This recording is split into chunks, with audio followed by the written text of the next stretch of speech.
Discuss करेंगे सी के बारे में, मीन्स के कार्बन के बारे में कि कार्बन क्या है। तो अब जो कार्बन है वो एक मेजर एलिमेंट है सिंथेसिस के लिए ऑर्गेनिक मॉलिक्यूल्स की। मतलब ऑर्गेनिक मॉलिक्यूल्स जो हैं वो कार्बन के अलावा कुछ भी नहीं है। अगर कार्बन नहीं होगी तो जो ऑर्गेनिक मॉलिक्यूल है वो अवेलेबल नहीं होंगे, क्योंकि ये वर्क करता है as a backbone of organic compound. तो अब हम आ जाते हैं कार्बन के एटम के ऊपर, जहाँ हम कहते हैं कार्बन के एलिमेंट के ऊपर। तो जब कार्बन है उसका ये एलिमेंट है जिसका एटॉमिक नंबर जो है वो 6 है और जो इसका एटॉमिक मास है वो है 12। अब एटॉमिक नंबर जो है वो रिप्रेजेंट करता है नंबर ऑफ़ प्रोटॉन्स को, ठीक है, और जो एटॉमिक मास है वो रिप्रेजेंट करता है number of protons plus number of neutrons. तो ये कार्बन का न्यूक्लियस है जिसमें हमारे पास 6 प्रोटॉन है और 6 न्यूट्रॉन है। और जो कार्बन है उसके पास 2 शेल होते हैं, के शेल एंड एल शेल। तो जो के शेल है उसमें कार्बन के पास 2 इलेक्ट्रॉन्स होते हैं और जो एल शेल है उसमें कार्बन के पास होते हैं 4 electrons.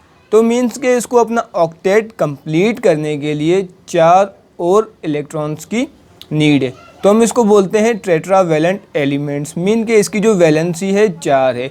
Mean its outermost shell contain 4 electron and it require 4 more electron to complete its octet or outermost shell। तो अब जो कार्बन एलिमेंट है उसकी जो कैटिनेशन की प्रॉपर्टी है वो तमाम ज़्यादा है। अब व्हाट इज़ कैटिनेशन प्रॉपर्टी?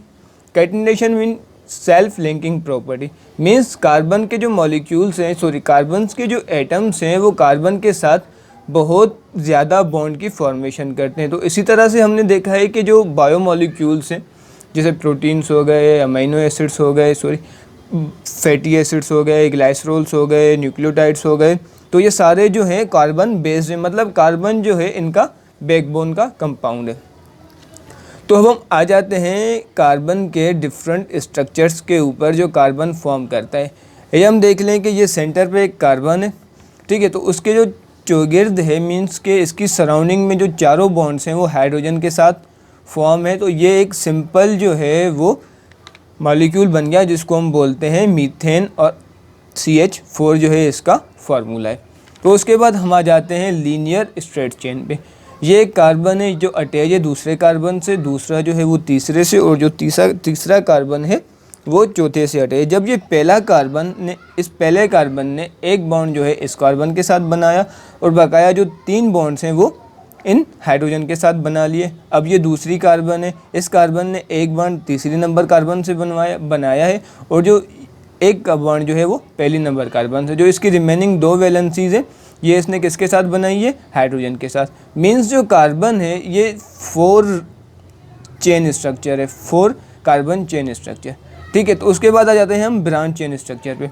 अब ये कार्बन है, ठीक है, सेंट्रल कार्बन। अगर हम यूँ समझ लें कि ये एक स्ट्रेट चेन हो गई, ठीक है, तो अब ये स्ट्रेट चेन हो गई। तो जो सेकंड नंबर कार्बन है, सेकंड नंबर कार्बन से एक ये ब्रांच निकल रही है और एक ये ब्रांच निकल रही है। तो मीन्स कि ये एक ब्रांच चेन स्ट्रक्चर होगी। और ये साइक्लिक चेन। अब फॉर सपोज ये कार्बन नंबर 1, इसका एक बॉन्ड कार्बन नंबर 2 से है और एक बॉन्ड इस कार्बन से है। या फिर अगर हम इसको कार्बन नंबर 1 कंसीडर करें तो इसका एक बॉन्ड इस कार्बन से है और एक बॉन्ड इस कार्बन से। तो इस तरह से ये एक साइक्लिक चेन बन गई। तो कार्बन की हमने डिस्कस कर लिया कि जो कार्बन है, जो बायोमॉलिक्यूल्स हैं उसमें जो वैरायटी होती है वो ड्यू टू कार्बन की वजह से होती है। मीन्स स्मॉल चेन हो गया या फिर चेन जो है वो ब्रांच्ड हो गई या उसके अलावा साइक्लिक चेन हो गई। तो हम आ जाते हैं बॉन्डिंग ऑफ कार्बन के। कार्बन जो है वो कौन सा बॉन्ड फॉर्म करता है विद इन बायोमॉलिक्यूल्स या फिर जनरली ऑल ओवर। तो बेसिकली जो कार्बन है वो कोवेलेंट बॉन्ड बनाना पसंद करता है। मीन्स के कोवेलेंट बॉन्ड वो बॉन्ड होते हैं जिसमें जो है म्यूचुअल शेयरिंग होती है इलेक्ट्रॉन्स की। मीन इलेक्ट्रॉन जो है वो कम्प्लीटली ट्रांसफ़र नहीं होता एक एटम से दूसरे एटम की तरफ, बल्कि वो आपस में शेयर करते हैं इलेक्ट्रॉन्स, ठीक है। तो अब जो कोवेलेंट बॉन्ड जो फॉर्म होते हैं हाइड्रोजन और हाइड्रोजन के दरमियान, वो 3 तरह के कोवेलेंट बॉन्ड होते हैं।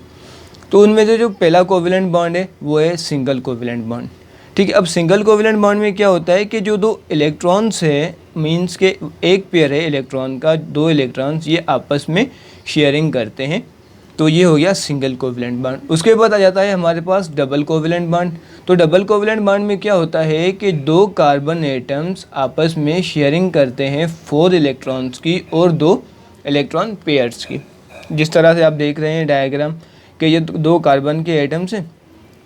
अब ये जो है 2 इलेक्ट्रॉन्स जो हैं ये इस कार्बन के और जो 2 इलेक्ट्रॉन्स हैं ये इस कार्बन के। मीन्स के ये जो इलेक्ट्रॉन्स हैं ये कम्प्लीटली ट्रांसफ़र नहीं हुए एक कार्बन से दूसरी कार्बन की तरफ, बल्कि इन दोनों ने आपस में म्यूचुअल शेयरिंग की हुई है। और ये हम तीसरी स्ट्रक्चर देख लें जिसमें लिखा हुआ है ट्रिपल कोवलेंट बॉन्ड। मीन्स के जो कार्बन और कार्बन के दरमियान जो बॉन्ड की शेयरिंग हुई है वो 3 इलेक्ट्रॉन्स की शेयरिंग हुई है। मतलब कि 3 इलेक्ट्रॉन इस कार्बन के, 3 इलेक्ट्रॉन इस कार्बन के। मीन्स टोटल 6 कार्बन्स हो गए, 6 इलेक्ट्रॉन्स हो गए और 3 जो हैं वो पेयर्स हो गए। तो थैंक यू दोस्तों, ये था आज का हमारा टॉपिक। प्लीज़ चैनल को सब्सक्राइब करें, लाइक करें, शेयर करें और कमेंट सेक्शन में कमेंट ज़रूर करें और बेल आइकन का बटन प्रेस करना ना भूलें।